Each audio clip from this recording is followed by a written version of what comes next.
রাহমাতুল্লাহ। আপনারা সকলে কেমন আছেন?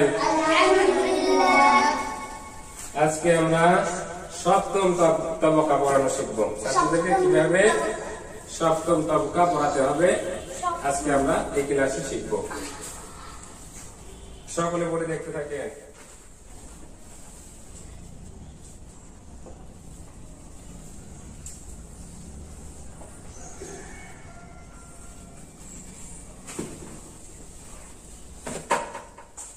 আমার সঙ্গে বলেন, হরফের সঙ্গে হরফের সঙ্গে হরফের সঙ্গে হরকতের সঙ্গে হরকতের সঙ্গে হরকতের সঙ্গে নিচে নিচে নিচে হরফের সঙ্গে হরকতের সঙ্গে নিচে।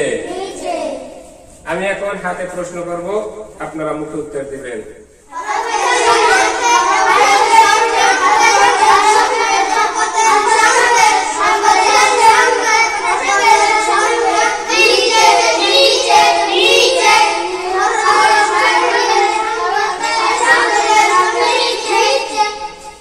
আপনাদের সেটার মাঝখানে একটা হামজা লিখেন, জবর দেন।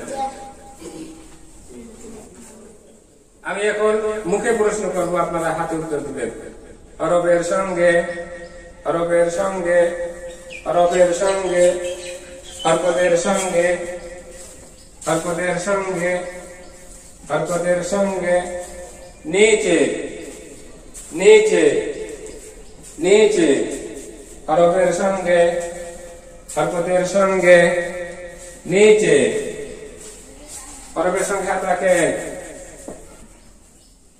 হরফের সঙ্গে হাত রাখিলে হরফের নাম। হরফের সঙ্গে হাত রাখিলে হরফের নাম।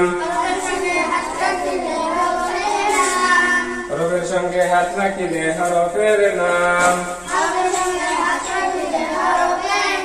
হরকতের সঙ্গে হাত রাখেন। হরকতের সঙ্গে হাত রাখিলে হরকতের নাম। হরকতের সঙ্গে হাত রাখিলে হরকতের নাম। হরকতের সঙ্গে হাত রাখিলে হরকতের নাম। নিচে হাত রাখেন। নিচে হাত রাখিলে দুটার দিকে দেখিয়া উচ্চারণ।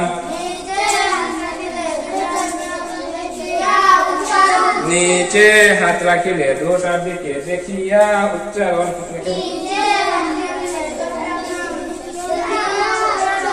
নিচে হাত রাখিলে দুটার দিকে দেখিয়া উচ্চারণ। হরফের সঙ্গে হাত রাখিলে হরফের নাম।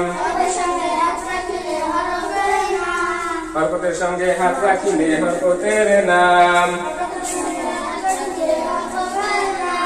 নিচে হাত রাখিলে দুটার দিকে দেখিয়া উচ্চারণ।